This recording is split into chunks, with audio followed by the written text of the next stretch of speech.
Let me tell you something heart surgeons don't say out loud. But when the operating room doors close, they all whisper the same thing. Every older patient who ends up on my table, they all had this one habit. It's not smoking. It's not drinking. It's not even fast food. It's something far more common and more dangerous than anyone realizes. I'm talking about chronic emotional stress, a slow, silent killer that wears the heart down day by day. The kind of stress that creeps in after retirement, when the house gets too quiet, when loved ones pass, when your purpose feels blurry, and the body pays the price. Harvard researchers call it the hidden epidemic of aging. And what's worse, most seniors don't even realize it's affecting their hearts until it's too late. But there's good news.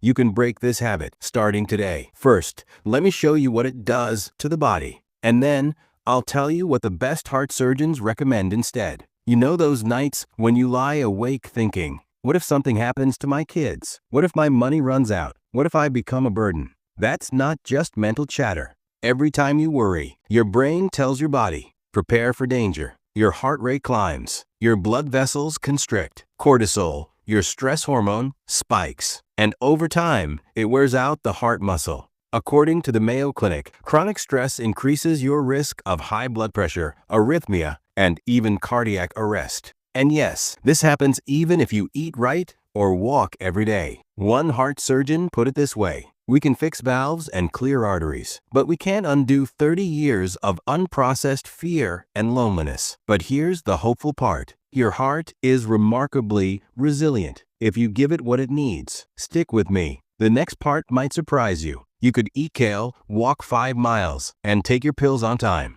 But if you sit alone for most of the day, you're increasing your risk of heart disease by up to 29%.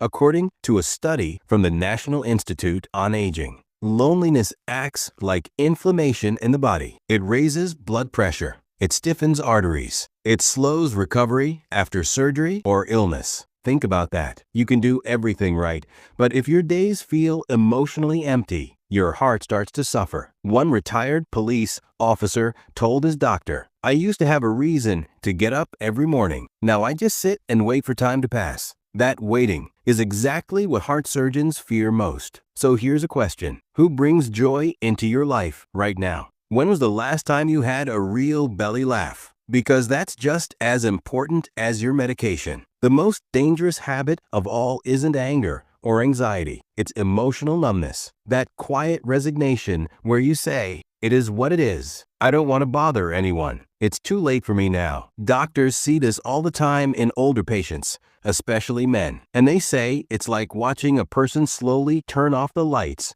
in their own home. Numbness leads to neglect, skipping checkups, ignoring chest pain, turning down social invitations, choosing the couch over connection.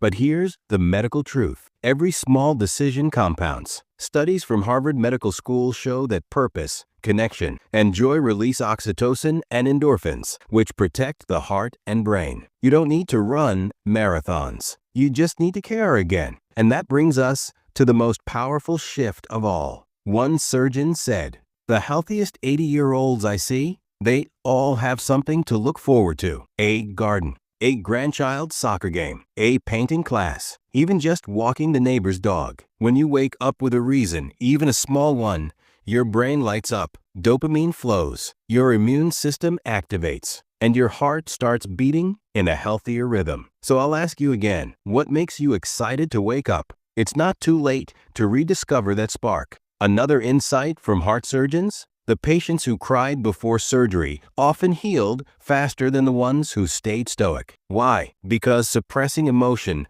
creates pressure, like a shaken soda can. It raises blood pressure, weakens immunity, and clogs the arteries over time. But when you talk, really talk, with someone you trust, when you cry, laugh, even yell, you release years of emotional tension. It's not weakness, it's circulation for your soul. NIH research shows that expressive therapy, like journaling or group talks, can reduce heart disease risk by up to 40%. So don't bottle it up. Let it move through you. It's how the heart breathes. Now for the most powerful tool of all. Heart surgeons tell their older patients to practice one 10-minute ritual every morning. Intentional calm. Before the news, before the phone, Before the to-do list, just sit quietly, breathe deeply, feel your heartbeat. Say something kind to yourself, to life, to God. This isn't new age fluff. It's science. Cleveland Clinic studies show that just 10 minutes of mindful breathing